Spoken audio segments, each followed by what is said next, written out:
نحمدہ ونصلی ونسلم علی رسولہ الکریم اما بعد فاعوذ باللہ من الشیطان الرجیم بسم اللہ الرحمن الرحیم لقد کان لکم فی رسول اللہ اسوۃ حسنہ صدق اللہ العظیم وصدق الرسول النبی الامی الحبیب الکریم ان اللہ وملائکتہ علی النبی یا ایہا الذین آمنوا صلوا علیہ وسلموا تسلیما۔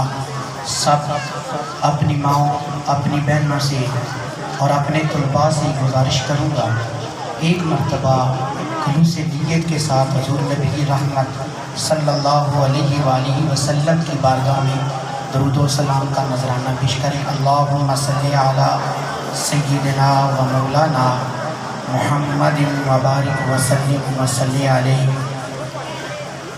چھوڑ کے آپ قدم نے رحمت آقا ہم سے بھول ہوئی، چھوڑ کے آپ قدم نے رحمت آقا ہم سے بھول ہوئی، خود ہی اپنی قدر و قیمت آقا ہم سے بھول ہوئی۔ بن گئے سیموں زر کے بندے، تن کی اجلے من کے گندے، بن گئے سیموں زر کے بندے، تن کے اجلے من کے گندے، لٹ گئی ہم سے فقر کی دولت آقا ہم سے بھول ہوئی، کھودی اپنی قدر و قیمت آقا ہم سے بھول ہوئی۔ دیکھ ہماری آنکھ مچولی اپنے سینے اپنی گولی، دیکھ ہماری آنکھ مچولی اپنے سینے اپنی گولی، بھول گئے ہم درس اخوت آقا ہم سے بھول ہوئی۔ دنیا کے ٹھکرائے ہوئے تیرے در پہ آئے ہوئے، دنیا کے ٹھکرائے ہوئے تیرے در پہ آئے ہوئے، کھول دے اپنا باب رحمت آقا ہم سے بھول ہوئی۔ اب میں آپ کا بہت شکر گزار ہوں اپنی جملہ سٹاف کی طرف سے اور اخلاص انٹرنیشنل اسکول پننوال کیمپس کی ان پھولوں اور کلیوں کی طرف سے کہ آپ نے اپنا قیمتی وقت نکالا اور آپ یہاں پہ تشریف لائیں۔ یقیناً ہر بندہ فارغ نہیں ہے، لیکن اتنا تو ضرور ہونا چاہیے کہ آپ احباب کو سال میں 2 مرتبہ بلایا جاتا ہے۔ آپ کو اپنے بچے کی کارکردگی اور اپنے بچے کی حوصلہ افزائی کے لیے یہاں پر ضرور حاضر ہونا چاہیے۔ اب آپ اسی وقار میں نے آپ کے سامنے قرآن مجید فرقان حمید کی ایک آیت مبارکہ تلاوت فرمائی ہے۔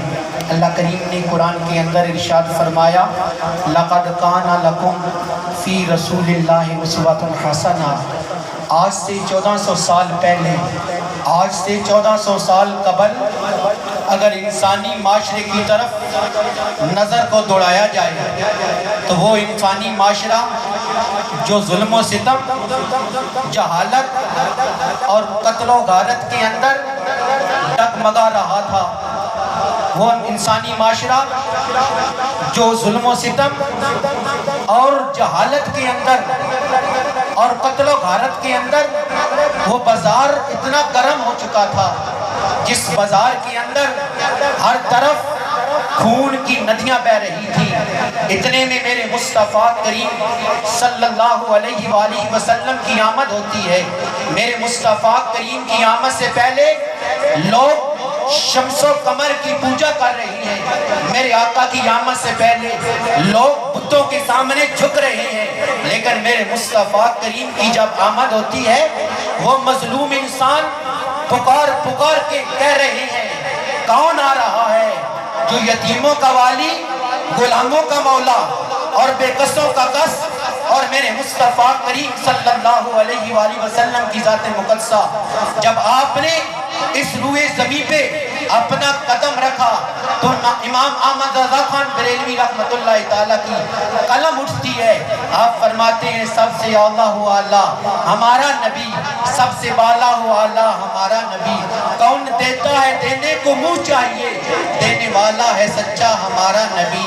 بن کے جانے چمن آپ کیا آ گئے، پھول گلیوں کو بھی تازگی مل گئی، خلق سے اولیاء، اولیاء سے رسل، اور رسولوں سے اعلیٰ ہمارا نبی۔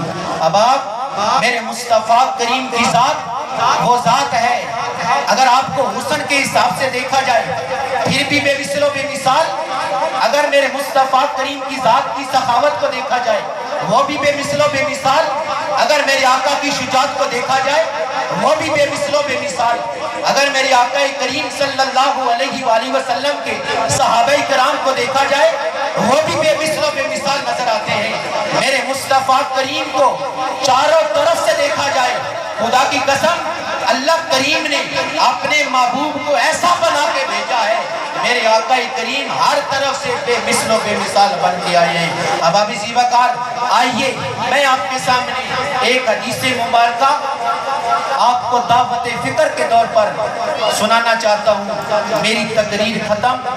ان النبی صلی اللہ علیہ وآلہ وسلم انہو قال ثلاثہ، میرے آقا نے ارشاد فرمایا تین ایسے لوگ ہیں تحت ظل عرش اللہ یوم القیامہ، جن کو قیامت والے دن میرا رب اللہ کریم عرش کا سایہ نصیب فرمائے گا۔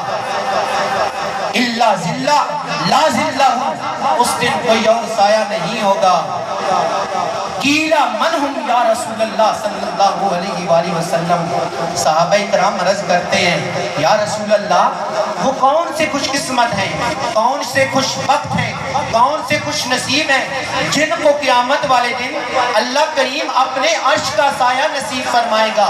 قال رسول اللہ صلی اللہ علیہ وآلہ وسلم اولا تحت ظل عرش اللہ یوم القیامہ، میرے آقا نے ارشاد فرمایا اے میرے پیارے صحابہ، اللہ کریم قیامت والے دن جن کو اپنے عرش کا سایہ نصیب فرمائے گا ان میں سے پہلا وہ بندہ ہوگا جس کو میرے آقا نے یہ ارشاد، یہ خوشخبری سنائی ہے، ان مکروب من فرج ان مکروب من امتی، جو میری امت کی کسی پریشانی کو دور کرے گا نا اللہ کریم اس کو قیامت والے دن عرش کا سایہ نصیب فرمائے گا۔ اب آپ ہم میں سے کتنے ایسے لوگ ہیں، ہمارے کتنے ایسے ہمسائے ہیں جو اس رہتی دنیا کے اندر، اس موجودہ معاشرے کے اندر، غموں کے اندر پسی ہوئے ہیں۔ ہمارے کتنے ایسے ہمسائے ہیں جن کے پاس صبح کو کھانا ہے شام کا کھانا نہیں ہے۔ ہمارے کتنے ایسے عزیز و اقارب ہیں جن کے پاس ایک وقت کی روٹی ہے دوسرے وقت کا کھانا نہیں ہے۔ آئیے اپنے ارد گرد دیکھیں، میری آقا کریم کی اس حدیث مبارکہ پر عمل کرتے ہوئے حضرت عبداللہ ابن عمر آپ ایک حدیث مبارکہ روایت کرتے ہیں۔ آپ فرماتے ہیں حضور نبی رحمت صلی اللہ علیہ وآلہ وسلم نے ارشاد فرمایا جب ایک بندہ کسی اپنے بھائی کی کسی مصیبت کو دور کرنے کے لیے اپنے گھر سے نکلتا ہے، اس کا کام کر کے واپس آتا ہے، کام اس کا ہو جاتا ہے، واپس کی طرف لوٹتا ہے، میرے آقا ارشاد فرما رہے ہیں اس کے ہر قدم پر اللہ کریم نیکیاں بھی لکھتا ہے، ہر قدم پر اللہ کریم اس کے گناہوں کو معاف بھی کرتا ہے، اور اللہ کریم کے جو فرشتے ہیں ہر قدم پر اس کے لیے مغفرت کی دعا بھی کرتے ہیں۔ اب ابھی زیباکار آئیے اپنے ارد گرد نظر دوڑائیے اور تحت ظل عرش اللہ یوم القیامہ دوسرے نمبر پر وہ کون سا بندہ ہے، کون سا وہ خوش نصیب انسان ہے جس کو اللہ کریم قیامت کے دن اپنے عرش کا سایہ نصیب فرمائے گا۔ میرا رب ارشاد فرما رہا ہے وہ ایسے لوگ ہوں گے جو میرے مصطفیٰ کی سنتوں کو زندہ کریں گے۔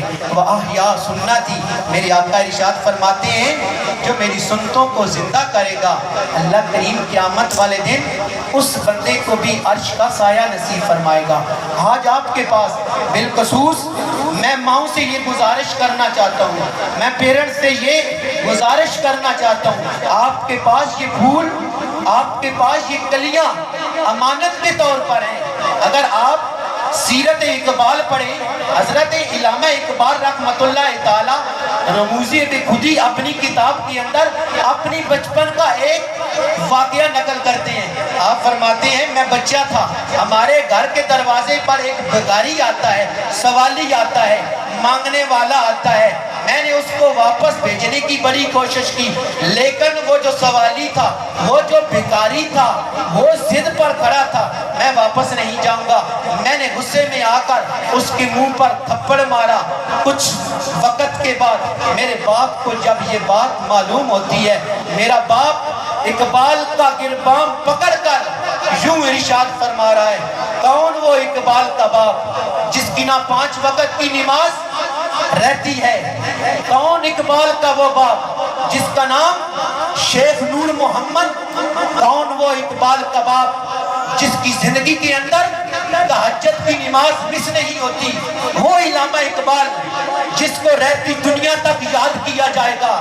وہ اقبال اپنا واقعہ نقل کرتے ہوئے فرماتے ہیں, میرا بچپن کا وقت تھا, میرے باپ میرے گربان سے پکڑ کر یوں ارشاد فرماتے ہیں, اے اقبال, جس بھکاری کو تو نے تھپڑ مارا ہے, جس بھکاری کے تو نے منہ پر تماچا مارا ہے, اگر کل قیامت والے دن حضور نبی رحمت صلی اللہ علیہ وآلہ وسلم کی بارگاہ میں مجمع لگا ہوگا, وہاں پر غازی ملت بھی ہوں گے, وہاں پر قرآن کے حافظ بھی ہوں گے, وہاں پر نمازی بھی ہوں گے, وہاں پہ روزہ دار بھی ہوں گے, وہاں پر دنیا کا ہر مفسر بھی ہوگا, وہاں پہ محدث بھی ہوگا. وہاں پہ اگر میرے مصطفیٰ نے یوں سوال کیا, اے شیخ نور محمد, کیا اللہ کریم نے تجھے ایک نوجوان دیا تھا, کیا تم اس کی اچھے طریقے سے تربیت نہیں کر سکا؟ حضرت علامہ اقبال رحمت اللہ تعالیٰ فرماتے ہیں, میری نگاہیں شرم سے جھک گئی, میں پانی پانی ہو گیا. اس دن سے میں نے یاد کیا تھا کہ میں آج کے بعد اپنے ابا جان کو کسی جگہ پر شرمسار نہیں کروں گا. آپ کے پاس یہ پھول, آپ کے پاس یہ کلیاں ہیں, ان کی اچھے طریقے سے تربیت کریں. پہلی درسگاہ ماں کی گود ہے, دوسری درسگاہ سکول ہے. آئیے اپنی درسگاہ سے ایسے نوجوان, ایسی بچیاں نکالیں کہ اگر بچی ہے تو وہ سیرت فاطمہ پر چلتی ہوئی دکھائی دے, اگر بچہ ہے تو وہ سیدنا ابو بکر صدیق رضی اللہ تعالیٰ عنہ کی سیرت پر چلتا ہوا دکھائی دے, اگر بچہ ہے تو وہ سیدنا عمر فاروق اعظم ذی النورین اور شیر خدا کی سیرت پر چلتا ہوا نظر آئے, اور اگر بچی ہے تو وہ ماں عائشہ صدیقہ سلام اللہ علیہ کی گود پر چلتی ہوئی نظر آئے. اب آپ آئیے, آپ کو یوں ہی دعوت فکر دینا چاہتا ہوں کہ خدا را, یہ اللہ کریم نے آپ کو جو کلیاں دی ہیں, آپ کو, آپ کی گود کو پھولوں سے سجایا ہے. آپ کی گود کے اندر یہ جو پھول سجے ہوئے ہیں, ان کی اچھے طریقے سے تربیت کریں. شاید یہ بچے آپ کی گود سے نکل جائیں, شاید وہ بھی وقت آئے آپ کا یہ بچہ 5 سال کا ہو جائے, پھر آپ کا یہ بچہ 10 برس کا ہو جائے, آپ کا کہنا نہ مانے. اور سب سے پہلے اگر آپ نے اپنی اولاد کی تربیت کرنی ہے, اپنے آپ کو مثال بنانا ہوگا, اپنے آپ کو نمونہ بنانا ہوگا, اپنے آپ کو آئیڈیل بنانا ہوگا, تب جا کر آپ سے آپ کا بچہ سیکھے گا. ورنہ پھر وہ وقت دور نہیں ہوگا کہ آپ اگر اپنے بچے کو کوئی کام کہیں گے تو آپ کا بچہ نافرمان ہوگا. اب ابھی زیبا کار, میں نے آپ کے سامنے وہ مصطفیٰ کریم صلی اللہ علیہ وآلہ وسلم کا جو فرمان پڑھا تھا, اس کی جو آخری تیسری خوبی تھی وہ کیا ہے؟ میرے آقا نے ارشاد فرمایا, وَأَكْثَرَ الصَّلَاةِ عَلَيَّ, جو بندہ مجھ محمد پر زیادہ سے زیادہ درود پڑھتا ہے, اللہ کریم اس بندے کو بھی جنت قیامت والے دن عرش کا سایہ نصیب فرمائے گا. آئیے اپنے آپ کو درود و سلام کا عادی بنائیں. یہ وہ درود ہے جو دلوں کے زنگ کو اتارتا ہے, یہ وہ درود ہے جو نفلی عبادت سے افضل ہے, یہ وہ درود ہے تیرے لیے فرشتے مغفرت کی دعا کرتے ہیں, یہ وہ درود ہے جو تیری گناہوں کا کفارہ ہے, یہ وہ درود ہے جس کے تصدق سے, جس کے وسیلہ سے تیرا دل پاک ہوتا ہے, یہ وہ درود ہے جس کے ذریعے سے تم اللہ کا قرب حاصل کرتا ہے۔ میرے آقا نے ارشاد فرمایا جب بندہ مجھ محمد پر درود پڑھتا ہے اللہ کریم اس بندے کے گناہوں کو بھی معاف فرما دیتے ہیں، نیکیوں میں اضافہ بھی فرماتے ہیں۔ وَأَكْثَرُ الصَّلَاةِ عَلَيَّ، جو مجھ پر زیادہ سے زیادہ درود پڑھتا ہے اللہ کریم قیامت والے دن اس کو بھی عرش کا سایہ نصیب فرمائے گا۔ یہ وہ تین چیزیں ہیں، اگر آپ اپنے دامن میں یہ تین چیزیں لے کر جائیں، یقین مانیں اس دنیا میں بھی کامیاب ہو سکتے ہیں، آخرت میں بھی کامیاب ہو سکتی ہیں۔ وہ کیا ہیں؟ من فرج عن مکروب من امتی، جو میرے امتی کی کسی مصیبت کو دور کرتا ہے اللہ کریم قیامت والے دن اس کو عرش کا سایہ نصیب فرمائے گا۔ دوسرے نمبر پر وَأَحْيَا سُنَّتِي، جو میری سنتوں کو زندہ کرتا ہے اللہ کریم اس بندے کو بھی جنت آسمان کے سایہ نصیب فرمائے گا۔ اور تیسرے نمبر پر جو مجھ محمد پر زیادہ سے زیادہ درود پڑھتا ہے اللہ کریم اس بندے کو بھی عرش کا سایہ نصیب فرمائے گا۔ اب آپ لَقَدْ كَانَ لَكُمْ فِي رَسُولِ اللَّهِ أُسْوَةٌ حَسَنَةٌ، میرے مصطفیٰ کریم کی ذات آپ کے لیے بہترین نمونہ ہے۔ اب آپ آئیے اس دنیا کے اندر آخرت کے اندر کامیاب ہونا چاہتے ہیں، اپنے آپ کو کامیاب کرانا چاہتے ہیں تو وہ ایک ہی راستہ ہے، وہ راستہ میرے مصطفیٰ کریم کا راستہ ہے، وہ راستہ آمنہ کے لال کا راستہ ہے، وہ راستہ عبداللہ کے نور نظر کا راستہ ہے، وہ راستہ عبداللہ کے در یتیم کا راستہ ہے، وہ راستہ امام الانبیاء کا راستہ ہے، وہ راستہ سید المرسلین کا راستہ ہے۔ آئیے اس راستے پر چلیں، اپنے آپ کو کامیاب بنائیں۔ حضرت عمر فاروق اعظم رضی اللہ تعالیٰ عنہ نے حجر اسود سے جب مخاطب ہوئے تھے تو آپ نے یوں ارشاد فرمایا تھا، اے حجر اسود مجھے پتہ ہے تو نہ نفع دیتا ہے نہ نقصان دیتا ہے، نہ سنتا ہے نہ بولتا ہے، لیکن آج عمر تجھے جس وجہ سے چوم رہا ہے اس کی وجہ یہ ہے کہ تجھے آمنہ کے لال نے چوما ہے۔ وہ صحابہ کرام کی سیرت جنہوں نے مصطفیٰ کریم کی ہر سنت کو زندہ کیا، ذوالنورین حضرت عثمان غنی رضی اللہ تعالیٰ عنہ، آپ وضو فرماتے، وضو فرمانے کے بعد مسکرایا کرتے تھے۔ کسی نے پوچھا آپ کیوں مسکراتے ہیں؟ جواب دیا میں نے حضور نبی رحمت صلی اللہ علیہ وآلہ وسلم کو وضو کے بعد مسکراتے ہوئے دیکھا ہے۔